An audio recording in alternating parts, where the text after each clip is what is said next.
சிவாய நம. திருச்சிற்றம்பலம்.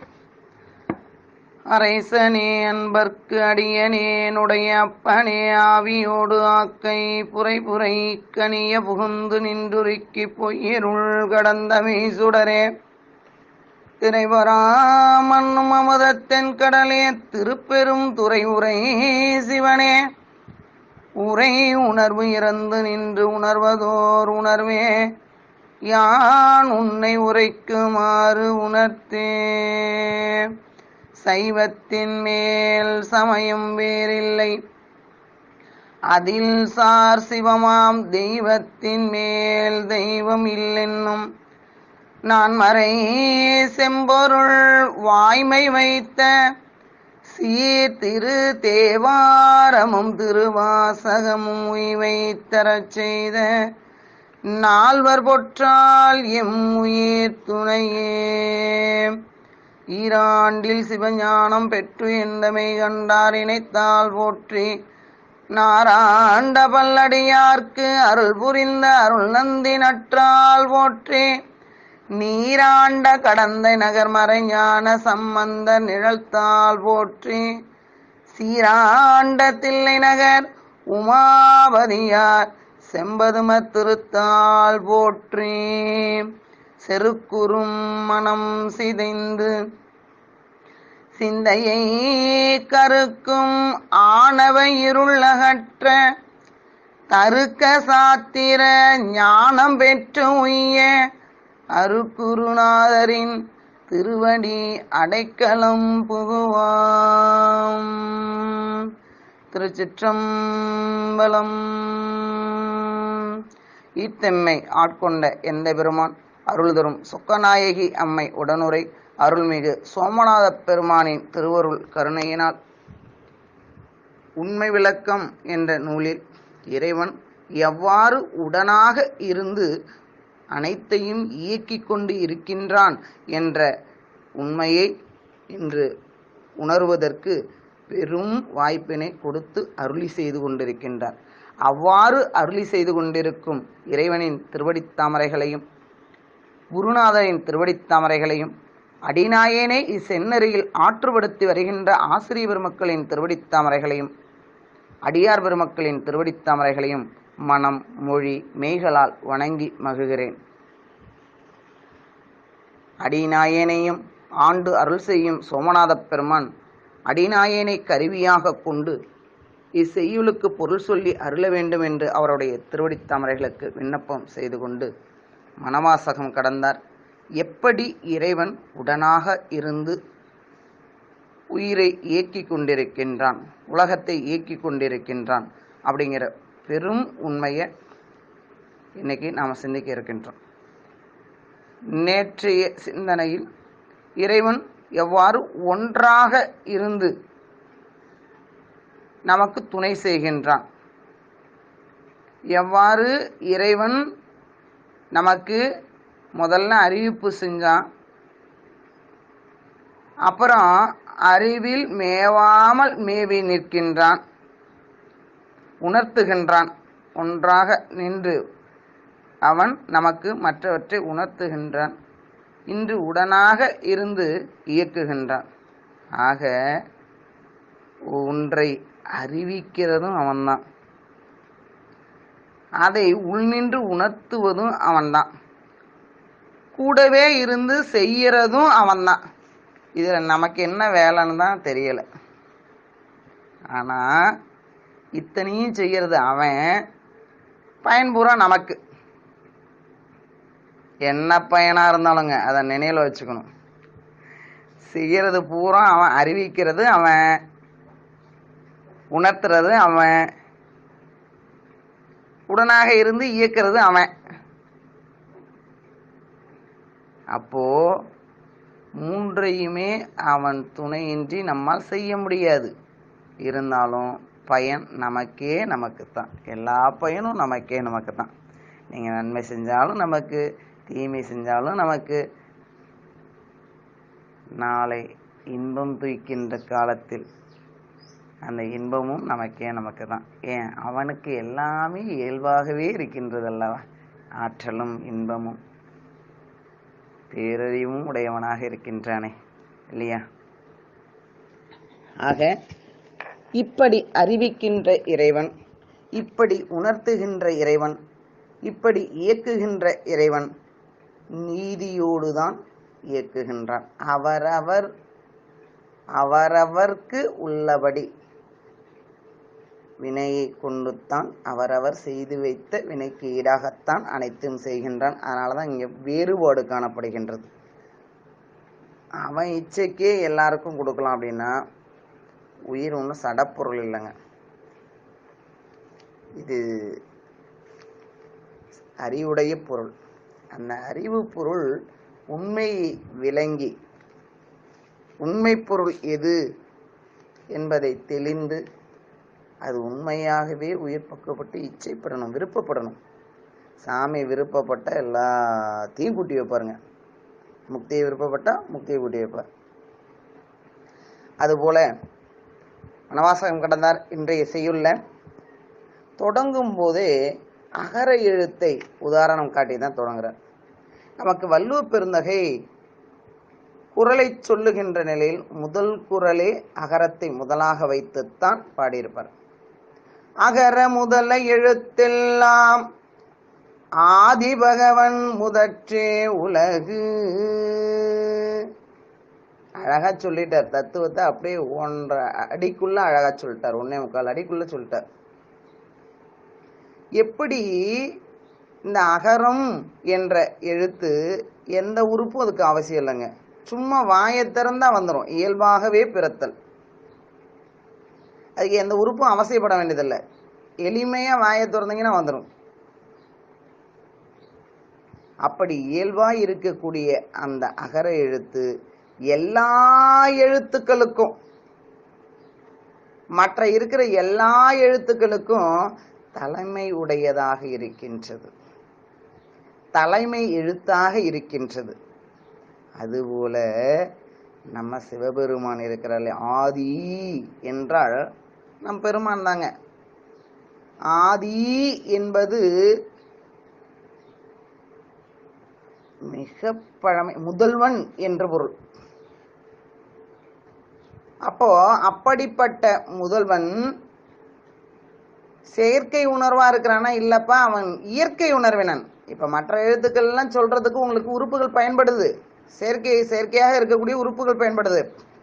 ஆனா ஆங்கிற எழுத்துக்கு உறுப்புகள்லாம் தேவையில்லைங்க. சும்மா அப்படின்னீங்கன்னா, வாய் திறந்தீங்கன்னா அது மண்ணு வந்துடும்.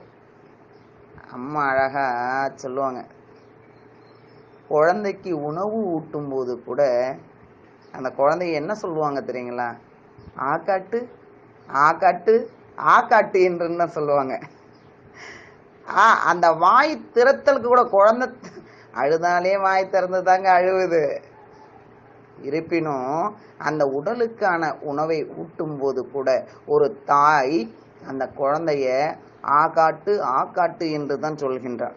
முதல்ல சொல்லி அப்படித்தான் உணவு ஊட்டுறா. இதில் நாம் ஒரு செய்தி சிந்திக்கணும். காட்டு என்று அவள் வாயை திறந்து காட்டி தான் அந்த குழந்தைக்கு ஊட்டுவா. இவன் வாயை துறக்காமலே எங்க ஆகாட்டு எங்க ஆகாட்டு அப்படின்னு சொல்லிக்கிட்டு மட்டும் இருந்தானா அந்த குழந்தைக்கு புரியுமானா? புரியாதுங்க. ஒன்றை அறிவித்தால் மட்டுமே அறியக்கூடிய அறிவு உடையது உயிர்கள். அறிவிக்காமலே அறிந்தவன் தான் இறைவன். அப்போ நமக்கு என்னது? எப்போ ஒருத்தரால் செயற்கையாக செய்து காட்டப்படுகின்ற ஒன்றை தான் நம்மால் உணர்ந்து கொள்ள முடியும். யாரேனும் ஒருவரை கருவியாக கொண்டு சாமி அத்தனையும் செய்கிறார். அப்போ நமக்கு எப்படின்னா, இன்னொருத்தர் சொல்லியிருக்கணும், செஞ்சிருக்கணும், அப்படி போல இருக்கிற செய்தி தான் நம்மளால் உணர முடியும். அறிவிக்க அறிவது ஆன்மா. ஆனா அப்படி இல்லை இறைவன். தானாகவே எல்லாம் அறிந்தவன். அதனால தலைமையாக இருக்கக்கூடிய நம் சிவபெருமான் செயற்கை உணர்வினன் என்று புரிஞ்சு கொள்ளாதீங்க. செயற்கை உணர்வினன் என்று உணர்ந்து கொள்ளாதீங்க. அவன் இயற்கை உணர்வினன், முற்றும் உணர்ந்தவன் என்பதை இந்த குறளுக்கு பொருளாக பரிமேல் அழகர் அழகா சொல்லியிருப்பாருங்க. இன்னைக்கு இப்படியா குறளுக்கு பொருள் இருக்கு? இல்லைங்க. எப்படி 1.25 அடியில் குரல் இருக்கோ அதில் 1/2 அடியிலே பொருள் சொல்லி முடிச்சுட்டு போயிடுறாங்க. அது என்னன்னு அவன் பொருள் சொல்கிறவனுக்கே வழங்க மாட்டாங்க. ஆக இந்த அகர எழுத்துக்கள், இந்த அகர எழுத்து என்பது மற்ற எழுத்துக்களுக்கு எவ்வாறு தலைமை தாங்கி நிற்கின்றதோ, இயல்பாகவே பிறக்கின்றதோ, அதுபோல சிவபெருமான் அனைவருக்கும் அனைத்திற்கும் தலைமையுடையவன், இயற்கை உணர்வு உடையவன். இந்த உலகமானது பெருமானை முதலாக உடையது. உலகம்னா இந்த உலகத்தில் இருக்க எல்லாத்துக்கும் அவன் தான் முதல்வன். ஆதி பகவன் முதற்றே உலகு என்று நம்ம வள்ளுவ பெருந்தகை சொல்லியிருப்பார். இன்னைக்கு நமக்கு பாடமே அதுதாங்க. அக்கரங்களுக்கெல்லாம் அகர உயிர் நின்றார் போல் மிக்க உயிருக்கு உயிராய் மேவினோம், எக்கண்ணும் நில்லா இடத்து உயிருக்கு நில்லாது அறிவு என்று நல்ல ஆகமம் ஓதும் நாடு. அழகா சொல்லிட்டாங்க. அக்கரங்களுக்கெல்லாம்னா எல்லா எழுத்துக்களு கூடையும் அகரம் என்ற ஆ என்ற எழுத்து உடனாக நின்று அவற்றை இயக்குகின்றது. ஆ என்ற எழுத்து சேர்ந்துதான் எல்லா எழுத்துக்களும் பிறக்கின்றது, இயக்குகின்றது. அதுமா போல நான் என்ன செய்யறேன் அப்படின்னா, மிக்க உயிருக்கு உயிராய் மேவி, உயிருக்குள் உயிராக உடனாக இருந்து எக்கண்ணும்னாரு எல்லாவற்றிலும் உள்ளும் புறமும் கலந்து உடனாக நிற்கவில்லை என்றால், நில்லா இடத்து உயிருக்கு நில்லாது அறிவென்று. அப்படி ஒருவேளை சாமி நிக்கல, எங்க உள்ளும் புறமும் நிக்கிறாரு? உயிருக்குள் உயிராக சிவபெருமான் உள்ளறையும் கலந்துருக்கணுங்க. புறம் என்றால் வெளியே இருக்கக்கூடிய பொருளோடும் கலந்துருக்கணும்.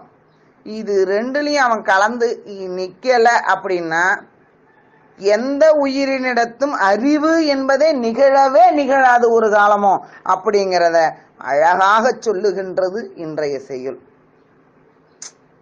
எல்லாவற்றிலும் சடப்பொருளோடும் பெருமான் கலந்து இருந்தால் மட்டுமே அந்த பொருளுக்குரிய தன்மை வெளிப்படுங்க, இல்லாட்டி வெளிப்படாது. இதை நமக்கு திரு ஞானசம்பந்த பெருந்தகை மிகவும் அழகாக சொல்லியிருப்பார், அருமையா சொல்லியிருப்பார். நீருளான் தீவுளான் அந்தரத்து உள்ளான், நினைப்பவர் மனத்து உள்ளான், நித்தமாயேத்தும் ஊருளான், எனதுரை தனதுரையாக ஒற்றை வெள்ளேறு உகந்து ஏறிய ஒருவர், பாருளார் பாடலோடு ஆடலராத பன்முரண்டு அஞ்சிரை வண்டினம் பாடும், ஏருளார் பைம்பொழில் இளம்பயம் கோட்டூர், இருக்கையாய் பேணியன் எழில் கொள்வது இயல்வே. எவ்வளவு அழகா சொல்லிட்டு வந்தார். நீர்ல இருக்கிறான், நெருப்புல இருக்கிறான், அந்தரத்துல இருக்கிறான், நினைப்பவர் மனத்துக்குள் இருக்கின்றான், நித்தமா ஏத்தும் ஊருளான். ஒவ்வொரு நாளும் வழிபாடு நடத்துகின்ற இடத்துல தான் சாமி கோயில் இருந்து அருள் செய்வாருங்கிறத இங்க பதிவு பண்ணியிருக்கிறார். நித்தமா ஏத்தும் ஊருளான். அப்புறம் சொன்னாரு, எனதுரை தனதுரையாக, என்னுடைய உரை என்னுடையது இல்லப்பா, உங்களோடதுதான் அப்படின்னு சொல்லிட்டு அடுத்தது ஒரு வரி சொன்னாங்க, எல்லாரும் சிந்திக்க வேண்டிய வரி. ஒற்றை வெள்ளேறு உகந்து ஏறிய ஒருவர் என்று அவருடைய அடையாளத்தை சொல்லுகின்றார். ஏன் இல்லாட்டி இந்த அடையாளம் மட்டும் இல்லைன்னா பின்னாடி வந்தவன், நீர்ல இருக்கிறவன் எங்கச்சாமி, தீயில இருக்கிறவன் எங்கச்சாமி, அந்த இடத்துல இருக்கிறவன் எங்கச்சாமி, மனசுக்குள்ள இருக்கிறவன் எங்கச்சாமி அப்படின்னு எங்க சொல்லிடுவானோ என்னோன்ட்டு நம்ம அருளாளர்கள் அனைவருமே பெருமானுடைய அடையாளத்தை சொல்லிக்கொண்டே இருப்பார்கள். பெருமான் அவன்கிட்ட இருக்கிற எந்த அடையாளமும் மற்றவர்கள்ட்ட கிடையாது. அப்படி ஒரு அடையாளம் வச்சிருப்பாரு. யாராவது மண்ணை ஓட்ட பாலையா போட்டுக்குவாங்களா? நம்ம சாமி போட்டிருக்கிறார். யாராவது அப்படியே ஒற்றை கற்றையில் அப்படியே திமிரோடு ஆணவத்தோடு அப்படியே திரிந்து பறந்து வந்த அந்த கங்கையை அடக்கிடுவாங்களா? நம்ம சாமி அடக்கியிருக்கிறார்.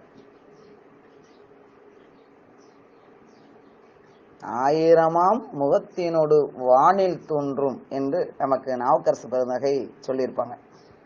அப்போ பெருமான் எங்க இருக்கிறான்னா எல்லாத்துலயும் இருக்காப்பா அப்படின்னார். நீருக்குள் அவன் இல்லை என்றால் நீருடைய தன்மை வெளிப்படாதுங்க. தீ என்ற ஒன்றில் சிவபெருமான் இல்லை என்றால் தீயுடைய தன்மை வெளிப்படாது. இப்படி ஒவ்வொரு பொருளுக்குள்ளையும் ஒவ்வொரு உயிருக்குள்ளையும் பெருமான் உடனாக இருக்கின்றான். அப்போ மற்ற எல்லா எழுத்துக்களிலையும் ஆ என்ற எழுத்து உயிரெழுத்து சேர்ந்திருந்து எவ்வாறு இயக்கி நிற்கின்றதோ அதுமா போல உயிர்களிடத்தும் சாமி எப்படி இருக்காருன்னா அறிவுக்குள் அறிவாய் சேர்ந்து உள்ளார். இது எப்படி? நான் எனும் உயிருக்குள் உயிராய் நின்று உயிருமாய் நவிந்தாய் போற்றி. நால்வரும் பூச. நான் எனும் உயிருக்குள் உயிராய். இங்க நான் என்பது உடம்பு என்று சொல்லவில்லை நம்ம அருளாளர்கள். நான் எனும் உயிர். அப்பங்க நான் என்பது சுட்டப்படுவது உயிர். அத முதல்ல நான் உயிர்தான் என்பதை உணரணும். அப்புறம் அந்த நானை தூக்கி வெளியில போடணும். இது ஒரு அடிமைச்சாமி அப்படிங்கிற உண்மையை உணரணும். உயிர் அறிவு கொண்டு பெருமானை உணர முடியாதுங்கிற உண்மையை உணரணும். முதல்ல நான் யாருன்னு தெரிஞ்சுக்கணும். அப்புறம் அந்த நான் நமக்கு தேவைப்படாத ஒண்ணுங்கிறத தூக்கி போடணும். எத்தனை வேலை இருக்கு பாருங்க. நானேனும் உயிருக்குள் உயிராய் நின்று உயிருமாய் நவின்றாய் போற்றி. அந்த என் உயிர் இருக்கு இல்லையா, அந்த உயிருக்குள் உயிராய் நீ நின்று உயிராகவே இயக்கி கொண்டிருக்கின்றாய் என் பெருமானே அப்படி என்று அவரை போற்றி செய்வார்கள். ஆக உயிர்களிடத்து சாமி அறிவுக்கு அறிவாய் சேர்ந்து இருக்கின்றார். அப்ப எல்லாவற்றிலும் உள்ளும் புறமுமாக பெருமான் கலந்து நிக்கலன்னா என்ன ஆகும் அப்படின்னா உயிர்களிடத்து அறிவு என்பதே நிகழாது. மற்ற பொருள்களிடத்து அதனுடைய தன்மை வெளிப்படாது. அதான் எல்லாவற்றிலையும். இவ்வாறு யார் சொல்றான்னா நல்ல ஆகமம் ஓதும் நாடு. நாடு என்றால் இதனை அறிந்து கொள்வாயாக, இதனை அறிவாயாக என்று பொருள். நல்ல ஆகமம் என்பது தாங்க சிவஞான நூல்கள். ஞான நூல் நல் என்ற அடைமொழி கொடுத்தாலே அது அத்தனையும் சிவத்திற்கு உரியது. நன்றுடையானை தீயதிலானை. நல் என்பதெல்லாம் சிவத்துக்கு உரியது. அப்புறம் மற்றதெல்லாம் மற்றதுக்கு தான் உரியது. பெருமான் நன்றே உடையவன். அப்புறம் ஏங்க அந்த உயிர்களுக்கு துன்பத்தையும் அவன் தானே கொடுக்குறான்னு சொல்றீங்க அப்படின்னு கேட்பீங்க. அந்த துன்பம் கூட உயிர்கள் திருத்தத்திற்காக வேண்டி அந்தந்த உயிர் செய்ததை தான் அவருக்கு கொடுக்குறாங்க. எதுக்குன்னா அந்த உயிர் திருந்தணும், அவங்களுடைய நோக்கம் அவ்வளோதான். இது நம்ம தத்துவ நூல்கள் சொல்லும். ஒரு குழந்தைக்கு உடல்நலம் குறைவு அல்லது கண்ணில் படலாம். அந்த குழந்தைக்கு கண்ணு தெரியணும் அப்படின்னு நினைக்கிற பெற்றோர் உண்மையான அன்பு இருந்தால் என்ன செய்வாங்க? எப்படியாவது மருத்துவத்தை கூட்டி போய் அந்த கண் படலத்தை எடுக்க சொல்லுவாங்க. அப்ப அந்த கண் படலத்தை எடுக்க விட்டுருக்குறாங்களே அந்த உயிர் அப்ப துடிக்கும். படலத்தை எடுக்கும்போது வலியின் காரணமாக துடிக்கும். அப்படி துடித்து விடுமே என்று இவர்கள் படலத்தை எடுக்காம விட்டாங்கன்னா அந்த குழந்தை பார்வை போயிடுங்க. அந்த பார்வை தெரிய வேண்டும் என்பதற்காக அந்த தாயும் தந்தையும் அந்த உரிப்பதற்கு தன் குழந்தையை கொடுத்து காத்துட்டு இருப்பாங்க பாருங்க. அது போலதாங்க சாமி காத்துட்டு இருக்கிறார். அப்ப என்ன அந்த தாயும் தந்தையும் கொடுமையானவர்களா? அந்த தாயும் தந்தையும் தீமையானவர்களா? இல்லையே. அவன் என்ன செஞ்சாலும் கருணைங்க. அதனாலதான் சாமியோட கருணையை 2 வகையா சொல்லுவாங்க. ஒண்ணு அறக்கருணை, இன்னொன்னு மரக்கருணை. மரம் என்றால் திருத்துவதற்காக அவன் காட்டுகின்றதும் கருணை தான். அவன்கிட்ட இருந்து நமக்கு கிடைக்கிற அத்தனையும் கருணைங்க. அதனாலதான் மெய்ஞானம் பெற்றவர்கள் தனக்கு என்ன வந்தாலும் இதுவும் இறைவன் அருளே என்று நினைத்துக் கொள்வார்கள். தலைவலி வந்தா கூட பெருமான் கொடுத்தது அப்படின்னு நினைச்சு பாருங்க, தலைவலி பறந்து போயிடுங்க. ஏன் சாமி நீ தானே கொடுக்குற, இதை கொடு, நீ கொடுத்த எனக்கு எல்லாமே இன்பம் தான் சாமி அப்படிங்கிற பக்குவத்தோட அதை பாருங்க, தலைவலி எங்க போச்சுன்னே தெரியாதுங்க. இதான் உண்மை. அனைத்துமே இறைவன் நமக்கு கொடுக்கின்றான் என்ற உணர்வோடு இருக்கணும். அவன்கிட்ட இருந்து வர எல்லாமே நமக்கு அருள் தான். அந்த அருளா பார்க்கக்கூடிய பக்குவம் தாங்க உயிர்கள்ட்ட இல்லை. ஆக இன்றைய சிந்தனையில் அகர எழுத்தானது எல்லா எழுத்துக்களுக்கும் தலைமையாக நின்று அந்த எழுத்தே எல்லா எழுத்துக்களோடும் கலந்து நின்று உடனாக இருந்து இயக்குவது போல சிவபெருமான் எல்லாவற்றிலும் உள்ளும் புறமுமாக கலந்து அவன் நின்று அனைத்தையும் இயக்கி கொண்டிருக்கின்றான். இங்கு எல்லாவற்றிலும் என்பது உயிரோடு அவன் உயிராக கலந்து நிற்கவில்லை என்றால் உயிர்களிடத்து அறிவு என்பதே நிகழாது. அதுபோல மற்ற பொருள்களில் அவன் கலந்து நிற்கவில்லை என்றால் அந்த பொருளின் தன்மை வெளிப்படாது. இதுதாங்க உண்மை. அப்போ எவ்வாறு அகர எழுத்து தலையாய எழுத்து என்று சொல்கிறோமோ அதுபோல இறைவன் எல்லா உயிர்களுக்கும் தலைமையுடையவன். அதனாலதான் அவனுக்கு பசுபதி என்றே பெயருங்க பெருமானுக்கு. பசு என்றால் உயிர்கள், பதி என்றால் இறைவன் தலைவன்.